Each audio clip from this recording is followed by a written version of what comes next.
पूर्व खेल मंत्री अरूप बिस्वास के खिलाफ खेल उद्यमी शतद्रु दत्त पहुंचे पुलिस के पास, लगाया गंभीर आरोप। दिग्गज फुटबॉलर लियोनेल मेसी के G-O-A-T टूर के आयोजक और खेल उद्यमी शतद्रु दत्त ने पश्चिम बंगाल के पूर्व खेल मंत्री अरूप बिस्वास के खिलाफ कानूनी रास्ता अख्तियार कर लिया है। राज्य में सत्ता परिवर्तन के बाद शतद्रु दत्त ने यह बड़ा कदम उठाया है। उन्होंने पूर्व खेल मंत्री के अलावा राज्य पुलिस के पूर्व महानिदेशक यानी डीजी और वर्तमान राज्यसभा सांसद राजीव कुमार के खिलाफ भी पुलिस पे शिकायत दर्ज कराई। इस शिकायत सूची पे टीएमसी नेता जुई बिस्वास और IAS शांतनु बासु समेत कई अन्य रसूखदार नाम भी शामिल हैं। मेसी इवेंट में गड़बड़ी के लिए काटनी पड़ी थी जेल। जी हां, दिसंबर 2025 में कोलकाता के सॉल्टलेक स्थित विवेकानंद युवा भारती क्रीडांगन यानी युवा भारती स्टेडियम में लियोनेल मेसी का एक मेगा इवेंट आयोजित किया गया था। इस कार्यक्रम में हुई भारी अव्यवस्था और हंगामे के बाद शतद्रु दत्ता को 38 दिनों तक जेल में रहना पड़ा था। पुलिस में औपचारिक शिकायत दर्ज कराने के बाद थाने से बाहर निकलते ही शतद्रु दत्ता ने पत्रकारों से बातचीत की। उन्होंने साफ शब्दों में कहा कि उस दिन मैदान पर हुई पूरी अराजकता के लिए सीधे तौर पर पूर्व खेल मंत्री अरूप बिस्वास, पुलिस और प्रशासन की नाकामी जिम्मेदार थी। दबंगाई से लिए 20 से 22 हजार टिकट। शतद्रु दत्ता पूर्व खेल मंत्री पर सनसनीखेज आरोप लगाते हुए कहा कि पूर्व खेल मंत्री अरूप बिस्वास ने अपनी दबंगाई और रसूख का इस्तेमाल करके मुझसे जबरन 20 से 22 हजार टिकट ले लिए थे, जिसके बाद उन्होंने लगभग 5,000 और लोगों को मैदान का एक्सेस कार्ड देने के लिए मुझ पर दबाव बनाया। उनकी रिश्तेदार जुई बिस्वास ने भी मैदान में एंट्री पाने के लिए मुझे अप्रत्यक्ष रूप से धमकी दी थी। उन्होंने आगे कहा कि वह इन अनुचित मांगों के आगे नहीं झुके। इसके बाद पूर्व मंत्री ने अपने पद और प्रभाव का गलत इस्तेमाल करते हुए मेसी के साथ तस्वीरें खिंचवाई।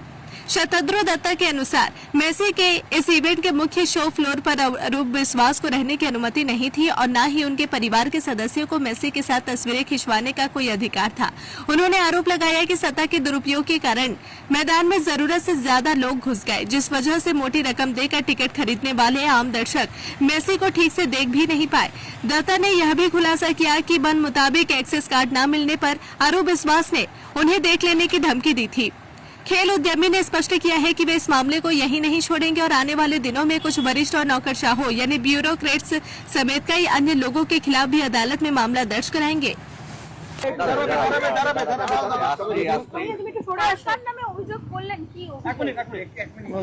প্রথম অভিযোগ তো আমার হয়েছে x sports minister Arup Biswas, তারপরে কাউন্সিল ওনারই রিলেটিভ জুই বিশ্বাস এবং আরো কিছু আমলা প্লাস পুলিশের এগেনস্টে যেহেতু কেস তখনকার এক্স ডিজি এখনকার এক্স ডিজি রাজীব কুমারের এগেনস্টও রেখেছি আমরা।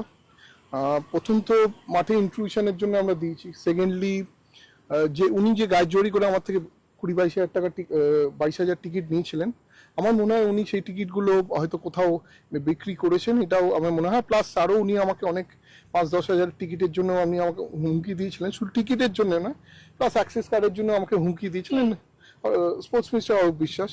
এবং জুই বিশ্বাসও ইনডাইরেক্টলি আমাকে হুমকি দেওয়া হয়েছিল যে ওনাকে অ্যাক্সেস দিতে হবে।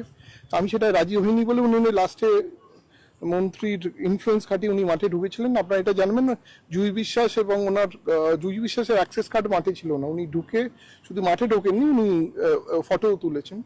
এবং আমি একজনকে আমার সঙ্গে রয়েছে, এর নাম সঞ্জয়, এ প্রত্যক্ষদর্শী, মানে এ প্রথম দর্শক হিসেবে মাঠে ঢুকেছিল। কত বড় পুলিশের বিফলতা, মানে আপনি ভাবুন, ও দর্শক হয়ে ঢুকে ও মাঠে মেসির সঙ্গে ছবি তুলছে মাঠের মাঝখানে।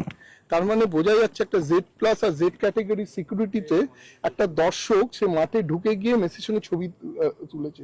ওর মতন কম করে 150-200 লোক এরম মাঠে ঢুকেছে। ও বলছে ও প্রত্যক্ষদর্শী, ও নিজেই দেখেছে যে এরম করে মাঠে ঢুকেছে এবং ওর কনসিয়েন্সে লেগেছিল যে আমার মতন একটা লোক যে একটা ইভেন্ট এত বড় করেছে তার উপর যে ইনজাস্টিসটা হয়েছে ও আমাকে অনেকদিন ধরে বলছিল। তখন আমি বললাম ঠিক আছে, আমি যেদিনকে FIR করবো সেদিন তুই থাকিস। ও আজকে আমার সঙ্গে ছিল, আমাকে বললো কথাটা। এবং দেখুন, একটা Z ক্যাটাগরি Z+ ইভেন্ট যেখানে chief minister, x chief minister chief guest হওয়ার কথা ছিল, তাতে যদি এই ধরনের মানে সিকিউরিটি কম্প্রোমাইজ হয় তাহলে বোঝা যায় যে আমাকে কিরকমভাবে ভিকটিম বানানো হয়েছিল। বেসিক্যালি আমার ইভেন্টটাকে স্যাবোটেজ করা হয়েছিল। আর যে এত দর্শক যারা মাঠে এসেছিল তারা কেন দেখতে পায়নি? কেন শো ফ্লোতে অরূপ বিশ্বাস ছিল না, শো ফ্লোতে অনেক আমলারা ছিল না, শো ফ্লোতে উনি ওনার ফ্যামিলি মেম্বারদের ছবি তুলেছেন, তারাও ছিল না। এই যে মাঠে ঢুকে আর এত লোক ঢুকলো, এই যে অরূপ বিশ্বাসের এত সিকিউরিটি গার্ড, এত ইউটিউবার কি করে ঢুকলো? তার মানে আমার যে প্রোগ্রামটা উনি ডিরেল করবেন বলেই উনি এইটা করেছেন, আমি মানে সাবোটেজ করেছেন। এবং পুলিশ, যেখানে আমি ডিজিকে 4 দিন আগে ইভেন্টের গিয়ে আলাদা করে বলে দিয়েছিলাম যে মাঠে লোক ঢোকবার চান্স আছে, সিপি কে বলেছি, জয়েন্ট সিপি কে বলেছিলাম, ওনারা তার মানে মন দেননি। কেন আমি যখন ওনাকে অ্যাক্সেস কার্ড দেওয়া বন্ধ করেছিলাম, উনি তারপরে আমাকে হুমকি দিয়েছিলেন মাঠটা আমার, আমি দেখে নেবো। আমি যেই অ্যাক্রেডিটেশন কার্ডটা দিয়েছি, আমার কোনো লোক উইদাউট আইডি কার্ড ছিল না মাঠে, এবং মাঠে আমার পিআর আর আমার 2-3 জন টিম ছাড়া মাঠে কেউ ঢোকেনি। বাকি লোক হলো বাইরের লোক এবং অরূপ বিশ্বাসের লোক, এবং স্পোর্টস ডিপার্টমেন্টে, সল্টলেক ডিপার্টমেন্টে অনেক পুলিশের লোক ঢুকেছে, তাদের ফ্যামিলিরা ঢুকেছে। আমরা সব আইডেন্টিফাই করছি একটা একটা করে। এখন ইনিশিয়ালি এনাদের নামে কেস করেছি, এরপর আরো কেস করবো। এফআইআর এ আপনি মেন অভিযোগটা কি করলেন, মানে আপনি তো মানহানির মামলা করবেন বলছেন? হ্যাঁ, মানহানি মামলাটা তো কোর্টে করতে হবে, মানহানির মামলা এফআইআর হয় না। সিভিল সুটও করছি, 50 কোটি টাকার আমি ডিফেমেশন কেস করছি, আর 50 কোটি টাকা কম্পেনসেশন ড্যামেজের কেস করছি। সেটা কবে করছেন? এটা এই উইকের এন্ডে, নয়তো নেক্সট উইক বা বৃহস্পতিবার ধরেই চলুন। আজকে